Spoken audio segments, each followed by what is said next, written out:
السلام علیکم دوستو۔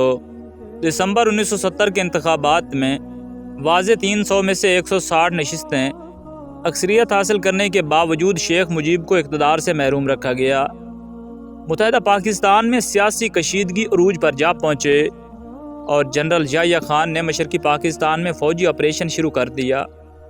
مارچ یا اپریل 1971 میں عوامی لیگ کے سربراہ شیخ مجیب الرحمان کو ڈھاکہ سے فوج نے حراست میں لیا اور ہوائی جہاز کے ذریعے انہیں پہلے کراچی پھر چکلالہ لایا گیا اور بعد ازاں میاں والی جیل کی ایک کوٹڑی میں قید کر دیا گیا۔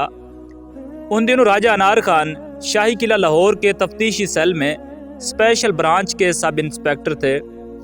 اس وقت کے ڈی ایس پی شیخ عبد الرحمان راجہ خان کو میاں والی جیل لے آئے، جہاں انہیں شیخ مجیب الرحمان کی نقل و حرکت پر نظر رکھنے کے لیے قیدی کا روپ دھارنا پڑا۔ راجہ خان اپنی روداد بیان کرتے ہوئے کہتے ہیں کہ اس سیل میں کشمیر سے تعلق رکھنے والا ایک اور شخص ایوب بھی تھا۔ مجھے ایک قیدی کا روپ دھارنا پڑا اور یوں ایک مشقتی کے طور پر شیخ مجیب الرحمان کے سیل میں داخل ہوا۔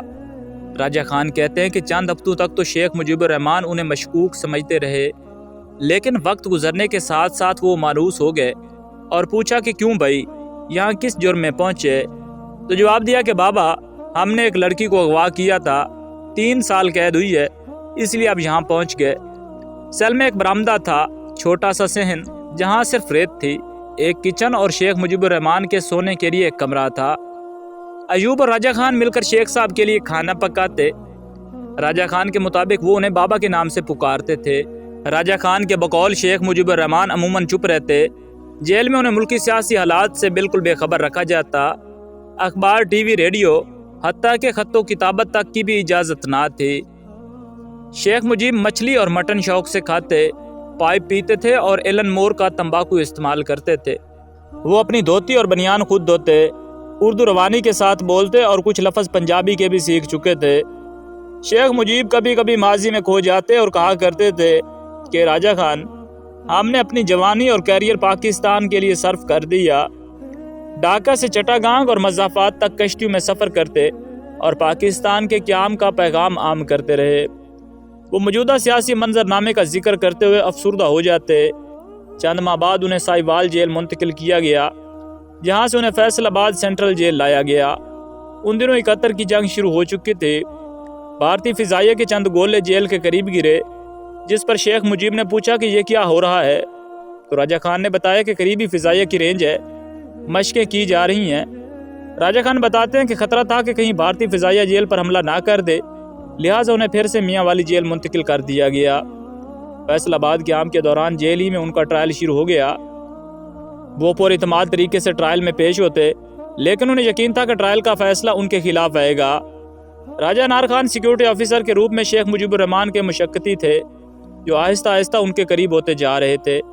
ایک بار جب راجہ خان نے ان سے عوامی لیگ کے بارے میں سوال پوچھا تو شیخ صاحب نے تاج الدین، جو بعد میں بنگلہ دیش کے وزیر اعظم بھی بنے، کے بارے میں تحفظات کا اظہار کیا اور کہا کہ انہیں خدشہ ہے کہ وہ بھارت کے ساتھ مل کر کوئی چال نہ چلے، لیکن ساتھ ہی انہوں نے ایسے سیاستدانوں کو پارٹی کی ضرورت بھی قرار دیا۔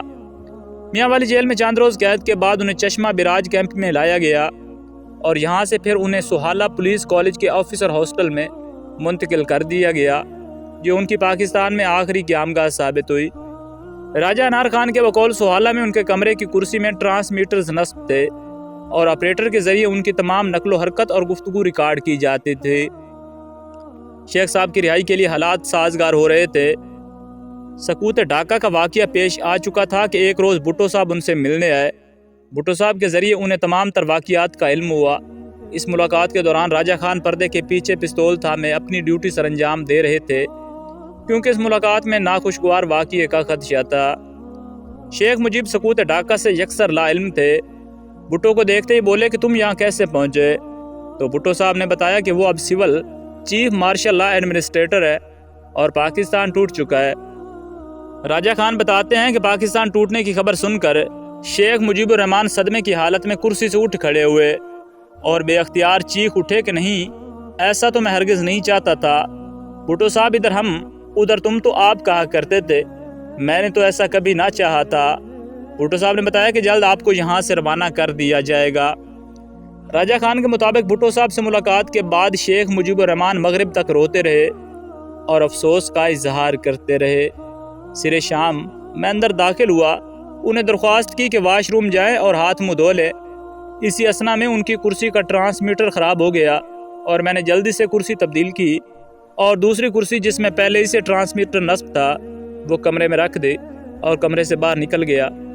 عشاء کی نماز کے دوران آپریٹر جو بنگالی زبان بھی جانتا تھا نے بتایا کہ شیخ مجیب الرحمان سجدے میں گر کر روتے رہے اور کہتے رہے کہ یا اللہ، میں نے تو کبھی ایسا نہ چاہا تھا، یہ کیا ہو گیا۔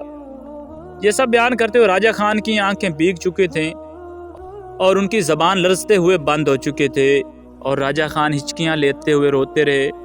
انٹرویو کچھ لمحوں کے لیے روکنا پڑا اور یوں محسوس ہوا جیسے ہم بھی راجہ خان کے ساتھ سہالہ کالج کے آفیسر ہاسٹل کے اس کمرے میں ہیں جہاں شیخ مجیب الرحمان رات گئے تک روتے رہے۔